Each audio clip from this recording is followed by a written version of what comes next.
They grabbed my arms before my brain could even catch up with what was happening. One second I was walking toward the courthouse doors thinking about the stack of files waiting on my desk. The next, my briefcase was scraping against concrete and someone was shouting behind me to stop resisting, which was almost funny in a dark way because I wasn't resisting anything at all. I was just standing there, stunned, trying to understand how a normal morning had flipped this fast. Yeah, that happened. And the strangest part wasn't even the hands on my arms. It was the fact that not a single person had asked me a question. First, no, can I help you? No, who are you here to see? Nothing like that. Just a decision made in someone else's head about who I was and where I belonged, or more accurately, where I didn't. That morning started the way most of my mornings do early. Quiet, deliberate. I like being ahead of the noise, ahead of the crowd, because my job demands focus and preparation. Real preparation, not the kind you do while half listening to someone else talk. The courthouse in Easton City is an old building, stone steps worn smooth by decades of shoes and expectations. A place that's supposed to feel steady, dependable, the kind of place where rules matter and dignity is assumed. I had a full docket that day, people's lives lined up in neat time slots waiting for decisions that couldn't afford mistakes, and I took that responsibility seriously, always have. The private entrance I normally use was down that morning maintenance issue, flickering access panel. Nothing dramatic. I remember thinking, fine, I'll just use the main doors like everyone else. No big deal, except apparently it was a big deal because that's when I heard a voice behind me, sharp, annoyed, already tired of me before I'd even turned around. Hey, where do you think you're going? I turned and saw him, Officer Ray Collins. Tall, broad uniform, crisp, the kind of man who wears authority, like it's a second skin. Not something he puts on for work and takes off later, something he carries everywhere. I told him calmly that I was heading inside, and he looked me up and down in a way that wasn't subtle or curious, it was evaluative, like he was scanning for confirmation of a conclusion he'd already reached, and then he said, "This entrance isn't for you," just like that flat final. I smiled, polite, controlled, the way you do when you're trying to keep a situation from going sideways, and I said, "I belong here." And I swear to you, something in his face hardened at those words, like I'd crossed a line just by claiming space. "Yeah, sure you do," he said, and then he stepped closer, lowering his voice like he was offering advice.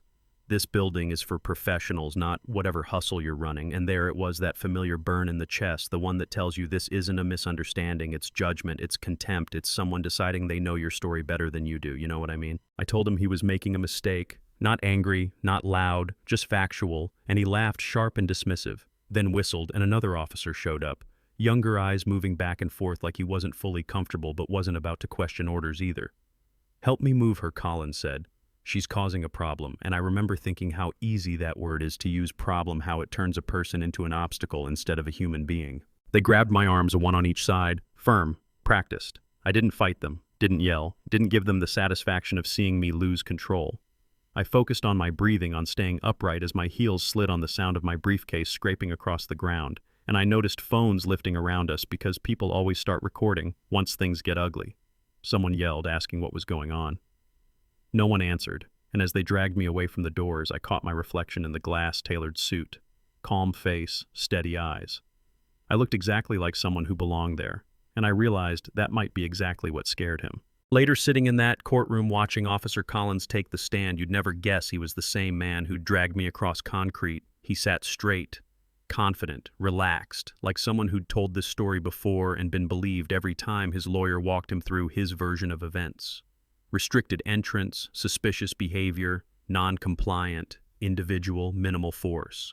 All the familiar phrases that sound reasonable if you don't stop to think about them too hard.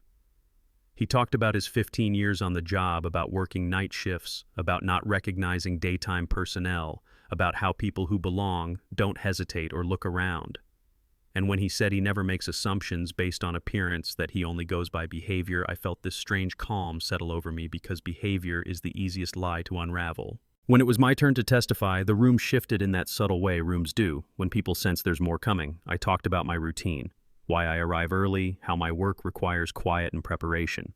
I explained the malfunctioning entrance, the choice to use the front doors, and then I said it clearly. He never asked for my identification, not once, and Collins stared down at the table like it might open up and swallow him. I described the way he spoke to me, the words he used, the assumptions he made, and when the prosecutor asked why I hadn't revealed who I was during the incident, I paused, Because that question matters, and I said, because it shouldn't matter. The way he treated me was wrong, regardless of my title. If it's only wrong when it happens to someone important, then it isn't justice, it's privilege. And you could feel that land. Then the evidence started: video footage spanning months, Collins stopping people who looked like me, questioning them, demanding extra proof, holding them up while others walked past without a second glance. Audio recordings from the break room, jokes about keeping standards, comments about who looks like trouble, witnesses one after another, professionals, attorneys, staff, all describing the same tone, the same suspicion, the same feeling of being treated like they didn't belong. And then the numbers, a civil rights analyst laying it out plainly. People of color stopped at a rate 12 times higher, identification demanded almost every time, physical force used only on them, never on anyone else. And at that point, the objections didn't matter anymore. The pattern was too clear. What people didn't understand yet was why I'd stayed quiet about the one fact that would flip everything, why I'd let this play out. And that came later when the prosecutor asked about my obligations that morning.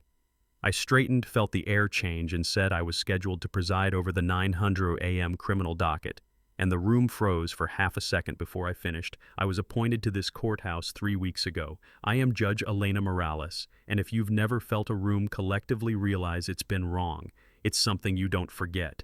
Gasps, papers rustling, a pen clattering to the floor, and Colin's face draining of color as the truth settled in. He hadn't dragged a trespasser. He'd put hands on a sitting judge because she didn't look like authority to him. After that, everything sped up. The questions sharpened. How many white women have you physically removed from this courthouse silence? How many women who look like Judge Morales? More silence until he finally whispered, I didn't know. And I looked at him and said, you didn't ask because that was the truth at the center of all of it, not ignorance but refusal. The jury didn't take long, guilty on all counts. Civil rights violations, assault under color of authority, abuse of power. And when the sentence was read, prison time, permanent removal from law enforcement, mandatory civil rights service. Collins stared straight ahead like he was watching someone else's life fall apart. But the real consequence wasn't his punishment. It was what changed afterward: new oversight, independent review boards, bias training that couldn't be skipped, transparent complaint systems. They called it the Morales standard, and I never asked for that. I just refused to let what happened to me be brushed off as a bad day. 6 months later, I walked through those same doors, different guards, different energy, people making eye contact, asking questions, listening to answers. Authority felt quieter, then less threatened, more confident. And sometimes I think about how easy it would have been to end it all that morning by saying my title out loud, to walk inside untouched and leave the system exactly as it was. But that wouldn't have been justice. Justice isn't about proving you're important. It's about proving no one deserves to be treated as disposable. So, if you've ever been dismissed because you didn't look right, if you've ever watched power get used as a shortcut instead of a responsibility, I want to hear from you. Where do you draw the line between security and prejudice, between authority and abuse? Tell me in the comments, argue about it, push back, because these conversations are how things actually change. And if this story made you uncomfortable, good, that's usually where the truth starts.